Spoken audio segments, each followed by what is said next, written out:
averages about 36, 37%. I don't know what the fuck he doing. Ja ain't close. But when he calls Klay a bum, it must really hurt. Because Klay is now regretting leaving the Warriors. I know. He used to be one of the greatest shooters ever, but has declined after tearing his ACL, then Achilles back-to-back. So when it was time to leave Golden State, Klay chose the Mavericks over the Lakers. But it turns out that choice actually has the worst sped choice up ever. his drop-off. Like, imagine if we had Klay and LeBron on the same team at, like, a little bit after they peaks. Like, that shit would have, they still would have went crazy. I think AD would have been there too.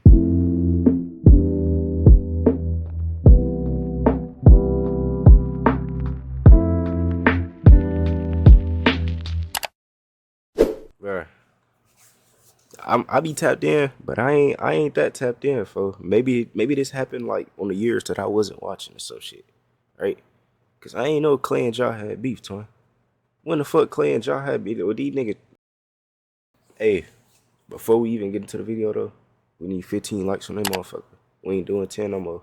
I know you was saying 10, 10, 10, 10, 10. Y'all was hitting them 10s too fast. We going up to 15. We need 15 likes on that bit, twin. Spin with the green heart for the splat. Let's just get straight into this shit, bro. Klay Thompson can't stand the Grizzlies no matter what team he's on. Other night, Santi Aldama intentionally trips Cooper Flag. What was that? He could have seriously hurt the number 1 pick on purpose for no reason. Klay gets in Aldama's face. Yeah, backing up the young guy. Klay getting kind of an attitude in his old age. Because chance to tie late, Cooper passed to Klay. Deep three, no. Brick. And nobody loved that more than Ja Morant. Immediately goes up to Klay. Finger in his face saying, "You a bum now." This immediately goes up to Klay.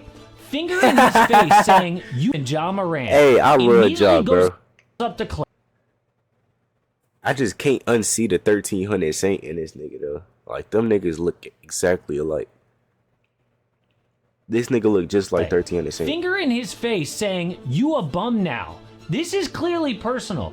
But after the game, Klay basically ended Ja's career. He's a funny guy. He's got a lot to say all the time, especially for a guy who rarely takes accountability. Been running his mouth for a long time. And it's funny to run your mouth when you're on the bench, but it's kind of the story of his career so far, just leaving us wanting more. We all want to see him out there do his best, but he's just been letting a lot of other... Hold on. Let me do something right quick. He said Ja Morant has been on the bench. Right? That's what he just sat there and told us. Well, if he on the bench, he doing damn good. 17 points, 7.5 assists. Okay, 3-point percentage is 16. I don't know what the fuck this whole team is doing. Y'all ass is fried. Oh, no, that's him all his... Okay, he'd never been a good 3-point shooter. How you got a 35 field goal percentage though, my nigga? He chucking shit. I ain't gonna lie. Look though, he averaging 18 points a game, right? Now let's see Klay Thompson.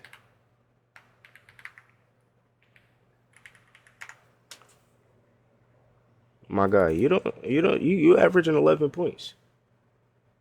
You feel what I'm saying? And you shoot 30% too. He shoot 35 from the 3, which is better, but you feel what I'm saying? And your assist not nowhere near it. Ja shit. See a Ja assist right here? Look at your assist. You feel what I'm saying? So I don't know what the fuck Klay talking about. Klay ass wash for sure. Other stuff get in the way of that. I hate to see his talent go to waste. Wow, pretty much sums up Ja's career. And it's interesting Klay went that route. It's kind of like when your parents are like, "We're not mad, we're just disappointed." Because the truth is, Klay may have declined like Ja said, but at least he's 35 with 2 big injuries. What's Ja's excuse? In the end, Klay might end up with more championships won than playoff series for Ja. Right now that score is 4-1. When you look at these numbers, it's actually hilarious that Ja Morant would call Klay Thompson a bum. But there is a reason that this rivalry between them still burns. And it's not because of the old tweets and the trash talk. There is something deeper with both of these guys. Something you can only see once you go back to where it all started. I want to see the But I am tweets. I ain't super gonna. excited. Whoa. No Sesky. Same time, amazing. Check out and how a lot of Tweaking. people, Fuck no. Jaws You got to pay me, twin. is satisfying because of how arrogant he was saying we fine in the West.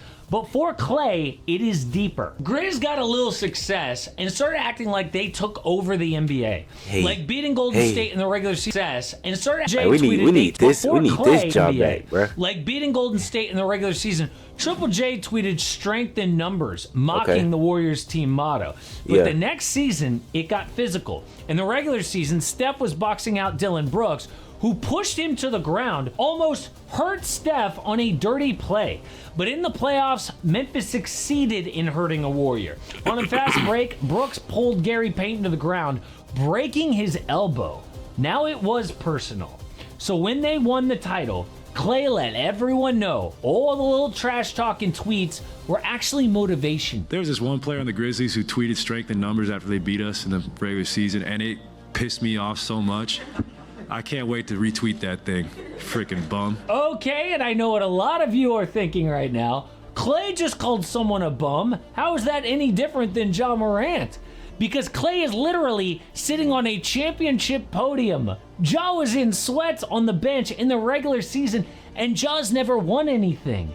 So later that year, the Grizzlies... Wait. We actually expected him to win a ring on the Memphis Grizzlies? I don't think nobody expected him to win a ring on the Grizzlies. Decline really started. Ja was getting suspended. And I don't think that's like nobody's greatest wishes. But years later, the decline has continued. If you hoping on the Grizzlies, my nigga, you might as well just end it all right now. Prime, GTA. but averaging career lows across the board. The man is beefing with his coach, and now ESPN confirmed this week. Sources expect Memphis to explore the trade market for Morant. Yes. Wow. That's what we need. Dude is just not the same player he used to be because his superpower is gone. What made Ja so electric back in the day was his Rose Westbrook-like ability to get to the basket. Man, he could still do it. He just choose not to. in-game dunks we've ever seen. But ever since that Rookie of the Year season, Ja's shots at the rim have fallen off. He used to take almost half his shots at the basket. Now, down to 28%. Why? Because he didn't like getting hurt. Even said one time, I am done dunking, which makes sense. It's actually smart. One of Ja's biggest problems is getting injured, so you want to evolve your game beyond just pure athleticism, mature as a player. So he must have improved as a shooter, not going to the basket anymore, right? Wrong. This man is a god-awful shooter. Remember, league average. That's what we just showed. I ain't gonna lie. Average is about 36, 37%. I don't know what the fuck he doing. Ja ain't close. But when he calls Klay a bum, it must really hurt. Because Klay is now regretting leaving the Warriors. I know. He used to be one of the greatest shooters ever, but has declined after tearing his ACL, then Achilles back-to-back. So when it was time to leave Golden State, Klay chose the Mavericks over the Lakers. But it turns out that choice actually has the worst sped choice up ever. his drop-off. Like, imagine if we had Klay and LeBron on the same team at like a little bit after they peaks. Like, that shit they still would have went crazy. I think AD would have been there too. This year, our career lows in points. So instead of him on the Mavericks with AD, he would have been on the Lakers with AD. Steals, everything. And he is coming off the bench. The exact reason he wanted to leave Golden State. But not only did he leave his old team, he left $30 million more from the Lakers guaranteed to take less in Dallas. But then the fall off really started. Because back in Golden State, Klay thrived playing next to Steph Curry for a few Luka went to the reasons. motherfucking First, Lakers. Steph's gravity giving Klay open shots and shot Klay creation. no more. Klay was never big on creating his own shot. He would often make buckets without even a single dribble. So trading the ultimate playmaker, Luka Doncic, not only hurt the Mavs' ability to win titles, but it killed Klay's. God damn, look at my goat. Hurt the Mavs' ability. Look at my goat. Look at my goat. Look at my. Oh, y'all can't. Production. Can we move the cam? Thank you so much, production. Look at my fucking goat right here, man. I'm tired of this nigga being injured, bro. to win titles, but it killed Klay's skill set. So do you know how mad he must be about how this all went down and how much Jaw calling him out really burned? Because the truth is, this isn't even about Ja Morant at all. This is a pattern we've seen from Klay for years. The first time was back at the 75th anniversary team. Everybody wanted to see who would be named as a top 75 player of all time, but the only Warrior was Steph Curry. Yeah. It was like confirmation. You may be a splash brother, but there is a big bro and a little bro. For sure. So the day the list He came knew that, out, though. Klay walked into the building late, head down. You could tell that he saw it. And the Warriors kind of messed with Klay, having a joke. They put up a number 77 jersey in his locker. Like, hey, you are the 77th best player. And most guys would have laughed, moved on, but not Klay. He put the jersey on. He took photos. He posted them on Instagram. Not once, not twice, multiple times.